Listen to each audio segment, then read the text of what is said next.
Good morning students. நம்ம இன்னைக்கு 6th ஸ்டாண்டர்டில் செகண்ட் டேர்மில் ஃபர்ஸ்ட் லெசன் ப்ரோஸில் ஸ்போர்ட்ஸ் ஸ்டார் அப்படிங்கிறத பற்றி பார்க்க போகிறோம். இது வந்து ஒரு ஸ்டூடெண்ட்டோட டைரியை வந்து ஒரு டீச்சர் வாசிக்கிற மாதிரி சொல்லியிருக்காங்க. பார்ப்போம். Listen to the teacher read a diary account of a school boy and answer the questions. Each day is a new beginning. It has so much to unfold and I had the best day at school today. Each day is a new beginning. ஒவ்வொரு நாளும் புதுசா ஆரம்பிக்குது. It has so much to unfold and I had the best day at school today. அப்படின்னா என் school லைஃப்ல இன்னைக்கு தான் எனக்கு ஒரு பெஸ்ட் டே அப்படின்னு சொல்றான். அப்படி என்ன பெஸ்ட் டேயா இருக்கும் பார்க்க போறோம். மறுபடியும் எழுதியிருக்கான்.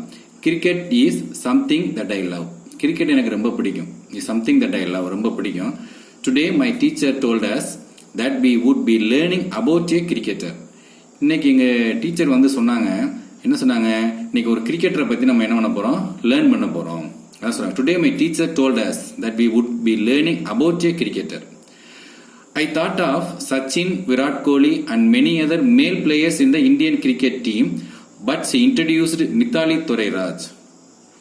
நான் கிரிக்கெட்டை பத்தி பாடம் எடுத்தோன்னு நான் நினைச்சேன், ஐ தாட் சச்சின், விராட் கோலி இந்த மாதிரி பத்தி மேல் பிளேயர்ஸ், அதாவது ஆண் ஆட்டக்காரர்களை பத்தி சொல்லுவாங்க, இந்தியன் கிரிக்கெட் டீம்ல இருக்கக்கூடிய மேல் பிளேயர்ஸை பத்தி சொல்லுவாங்க அப்படின்னு நினைச்சோம். பட் சி இன்ட்ரடியூஸ்ட், ஆனா அவங்க என்ன இன்ட்ரடியூஸ் பண்ணாங்க, மித்தாலி தொரைராஜ். மித்தாலி தொரைராஜ் இந்த புக்ல படம் போட்டிருக்காங்கல்ல, மித்தாலி தொரைராஜை இன்ட்ரடியூஸ் பண்றாங்க. அது யார், அப்படி எப்படி இன்ட்ரடியூஸ் பண்றாங்க, and Indian cricketer and the captain of the Indian women's cricket team in test and one day internationals ODIs.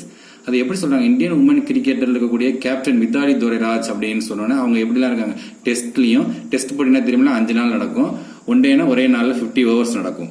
அந்த டெஸ்ட்டுக்கும் ஒன் டே இன்டர்நேஷனல் இருக்கக்கூடிய கேப்டனை பத்தி எப்படி அவங்க சொன்னோன்னு நான் பார்ப்போம். I never thought a woman could play cricket so well. I never thought a woman could play cricket so well. அதுவரையும் நான் நினைச்சதே இல்லை, உமன் வந்து கிரிக்கெட் விளையாடுவாங்களா, நல்லா விளையாடுவாங்களா அப்படின்னு அதுவரையும் எனக்கு ஒரு ஐடியாவே இல்லை. உமன் கிரிக்கெட் விளையாடுவாங்களா நல்லா அப்படின்னு நினைச்சிருக்கான். It was why I have never let my little sister play cricket with me. So அதனாலே என் கூட சிஸ்டர், என்னோட லிட்டில் சிஸ்டர் வந்து என்னோட கிரிக்கெட் விளையாட வரும்போது நான் விரட்டி விட்டுருவேன். லெட்னா வேணாம்னு சொல்லி தள்ளி விட்டுருவேன், விட்டு விடுதல் வேணாம்னு சொல்லிடுவேன். அவள் சேர்த்துக்க சொல்லி கேட்பா, நான் விரட்டி விட்டுருவேன். அப்ப என்ன சொன்னேன், ஐ வுட் டெல் ஹர், நான் சொல்லுவேன் அவள்கிட்ட, it is not for you, இது வந்து உன்னோட விளையாட்டு கிடையாது. You had better play with girls, நீ போய் என்ன ஒன்று கேர்ள்ஸோட விளையாடு அப்படின்னு சொல்லிடுவான். ஏன்னா அவனுக்கு அந்த ஐ never thought a woman could play cricket so well. ஒரு உமனால கிரிக்கெட் விளையாட முடியும், நல்லா விளையாட முடியும் அப்படின்னு அவனுக்கு அந்த ஐடியாவே இல்லை, அது அவனுக்கு தெரியவும் இல்லை. ஸோ அதனாலே சின்ன அவனோட சிஸ்டரோட என்ன பண்ணிருப்பேன், சேர்த்துக்காம விரட்டிட்டு இருக்கேன். Okay. However, I was taken by surprise when I learned that Mithali started to play the game at the age of 10 and that she was selected for the Indian team at the age of 17. However, I was taken by surprise. மேலும் எனக்கு surprise, அதிர்ச்சி, சர்ப்ரைஸ்னா உனக்கு தெரியுமில்ல, ஒரு அதிர்ச்சி, ஆச்சரியம் இந்த மாதிரி எனக்கு வருது. என்னதுன்னா, when I learned that Mithali started to play the game at the age of 10. 10 வயசுல கிரிக்கெட் விளையாட ஆரம்பிச்சிருக்கா மித்தாலி ராஜ். 10 years, 10 வயசுல ஆரம்பிச்சிருக்கா. 10 வயசுனா என்ன இருக்கும், உன்னோட 5th ஸ்டாண்டர்ட் படிக்கும் போது அப்படி வச்சுக்கலாம். நீ 5th ஸ்டாண்டர்ட் படிக்கும்போது உனக்கு ஏஜ் 10 இருக்கும். அப்ப 10 வயசுல ஆட ஆரம்பிச்சிருக்கா. And that she was selected for the Indian team at the age of 17. Indian டீமுக்கு எப்ப செலக்ட் ஆயிருக்கா, 17, அவளோட 17வது வயசுல இந்தியன் டீமுக்கு செலக்ட் ஆயிருக்கா.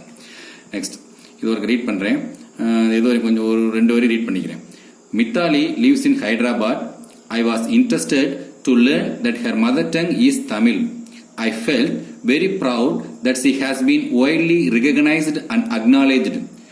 She was the highest run scorer in women's international cricket and the only woman cricket to surpass the 6,000 run mark in ODIs.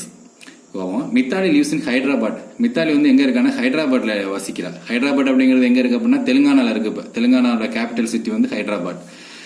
I was interested to learn that her mother tongue is Tamil. எனக்கு ரொம்ப ஆச்சரியமா இருந்துச்சு. ரொம்ப என்னன்னா, அவளோட mother tongue Tamil. அவள் ஹைதராபாத்ல leave பண்றா, Indian women cricket team captain இருக்கா. அவளோட மதர் டங் என்னவா இருக்கு, தமிழ். மதர் டங்னா தாய்மொழி.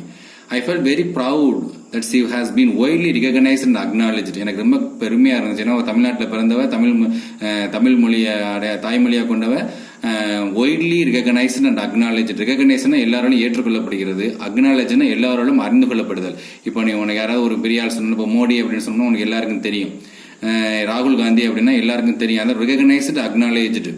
அந்த மாதிரி எல்லாராலையும் ஒய்ட்லி எல்லாராலும் அதிக அளவில் தெரிஞ்சு கொள்ளப்பட்ட அறிந்து கொள்ளப்பட்ட நபராக இருக்கிறதுல எனக்கு ரொம்ப சந்தோஷம் அப்படிங்கிறான். ஏன்னா இந்திய நாட்டுக்காரி, தமிழ்நாட்டுக்காரி.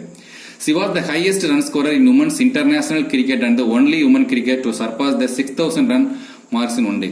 அவ பார்த்தீங்கன்னா அவரோட ஹையஸ்ட் 6000 ரன்னுக்கு சர்பாஸ்னா 6000 ரன்னு கடந்திருக்கா. 6000 ரன்னை கடந்த உமன் கிரிக்கெட்ல ஒரு ஆள் தான். 6000 ரன்னுக்கு மேல அடிச்சவ ஒன் டே கிரிக்கெட் மேட்ச்ல 6000 ரன்னுக்கு மேல வேணும் பண்ணிருக்கலாம், அடிச்சு எடுத்திருக்கலாம். Mithali is the first player to score 7 consecutive 50s. கான்சிக்யூட்டிவ்னு ஒரு அருமையான வார்த்தை கொடுக்குறாங்க. Mithali is the first player to score 7 consecutive 50s. அப்படின்னு என்ன, மித்தாலி தான் இந்தியன் உமன்ஸ் கிரிக்கெட்ல வந்து கான்சிக்யூட்டிவ் 50s. இந்தியன் உமன்ஸ் கிரிக்கெட்ல வந்து தொடர்ச்சியா 50 அடிச்சாலாம். கிரிக்கெட்ல 50 100ன்னு சொல்லுவோம்ல, 50 ரன் 100 ரன் அடிக்கிறது. கான்சிக்யூட்னா தொடர்ச்சியா, அறிமுகமான 7 போட்டியுமே தொடர்ச்சியா 50 அடிச்சிருக்கா, சூப்பரா. In fact she is nicknamed Tendulkar of Indian women's cricket as she is presently the all-time leading run scorer for Indian in all formats including Test, One Days and T20s. இது எப்படி வாசிக்கணும், T20s. பார்த்தீங்கன்னா சி இஸ் நிக்நேம்டு, நிக்நேம்னா உங்களுக்கு தெரியும், பட்ட பேர், அவளுக்கு ஒரு சிறப்பு பெயர், பட்ட பேர் சொல்லணும்னா she is nicknamed Tendulkar of Indian women's cricket. Women's கிரிக்கெட்டோட தெண்டுல்கர் இவலாம். உமன்ஸ் கிரிக்கெட் எனக்கு தெண்டுல்கர் பற்றி உங்களுக்கு தெரியும், மேல் பிளேயர்ல ரொம்ப இந்தியா நாட்டுக்காக ரொம்ப சிறந்த விளையாட்டு வீரர். வேர்ல்டு லெவல்லையும் அவர் மிகப்பெரிய விளையாட்டு வீரர், கிரிக்கெட்டராக அவர் அறியப்படுறாரு.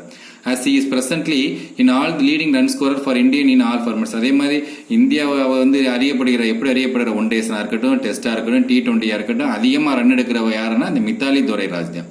I would love to quote what Mithali had to say about the compliment. காம்ப்ளிமெண்ட்னா அவளை பத்தி ஒரு நல்ல செய்தி. அதாவது என்ன சொன்ன, அவளை வந்து சச்சின் தெண்டுல்கர் மாதிரி, இப்போ உன்னை வந்து நீ அஜித் மாதிரி இருக்கடா, விஜய் மாதிரி இருக்கணும் சொன்ன எவ்வளவு காம்ப்ளிமெண்ட் ஆவ, சந்தோஷம் அப்படின்னு சொல்லல. அது மாதிரி அவளுக்கு மித்தாலி ராஜுக்கு வந்து சச்சின் தெண்டுல்கர் மாதிரி இருக்குன்னு சொன்னா அவளுக்கு அந்த காம்ப்ளிமெண்டா எடுத்துக்கிறா, அதை வந்து சந்தோஷமா அதை எடுத்துக்கிறா.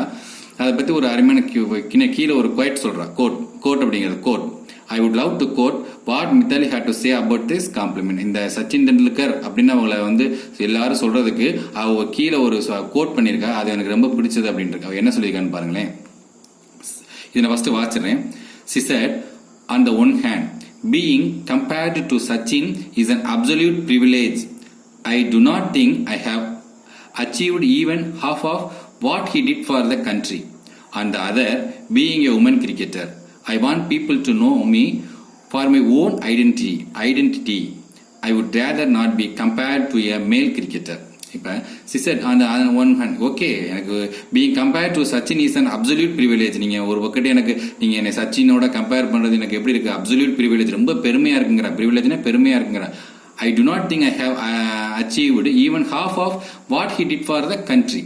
அதாவது நீங்க சச்சினோட கம்பேர் பண்றீங்க, எனக்கு ரொம்ப அது ப்ரிவிலேஜா இருக்கு. பட் நான் என்ன நினைக்கிறேன், ஐ டோ நாட் திங்க் நான் வந்து சச்சின் செஞ்சதுல பாதி கூட நான் வந்து செய்யல. I do not think I have achieved even half of what, பாதி அளவு கூட what he did for the country. ஹீனா இந்த இடத்துல சச்சினை குறிங்க. சச்சின் வந்து நம்ம நாட்டுக்காக செஞ்சதுல பாதி கூட நான் செய்யல அப்படின்னு சொல்றா.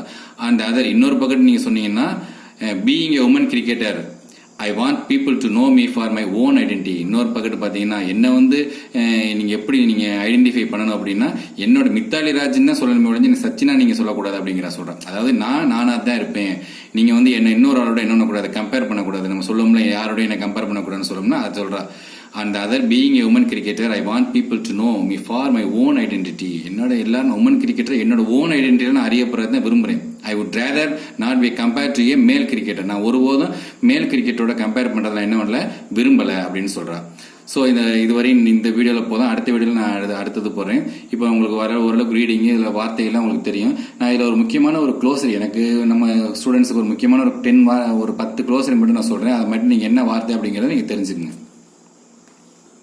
இந்த பார்த்தீங்கன்னா ஒரு 10 வார்த்தை எழுதிருக்கேன். Cricketer, led, surprise, recognised, acknowledge, surpass, nickname, consecutive, privilege, identity. இந்த வார்த்தையெல்லாம் உங்களுக்கு என்னென்னு சொல்லியிருக்கேன்.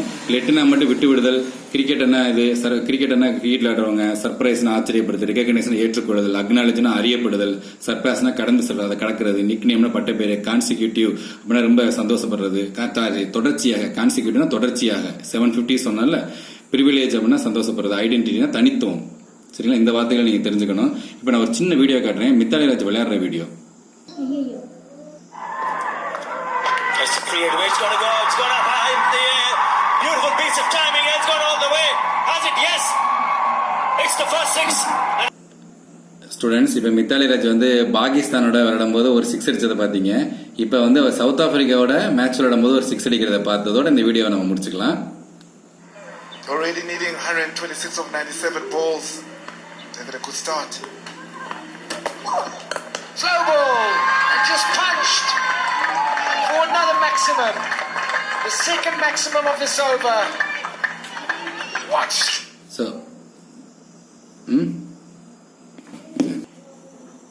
ஸோ ஸ்டூடெண்ட்ஸ் இப்போ நம்ம செக்ஷன் 1ல் இப்போ ரீட் பண்ணியிருக்கோம். கிட்டத்தட்ட ஒரு 3 ஸ்டாண்ட்ஸ் ரீட் பண்ணியிருக்கோம். மித்தாலி ராஜ் விளாண்டதையும் உங்களுக்கு நான் வீடியோ போட்டிருக்கேன். நீங்கள் இப்போ என்ன பண்ணுறீங்க, இதெல்லாம் வாட்ச் பார்த்து இந்த அர்த்தங்கள்லாம் தெரிஞ்சுக்கங்க.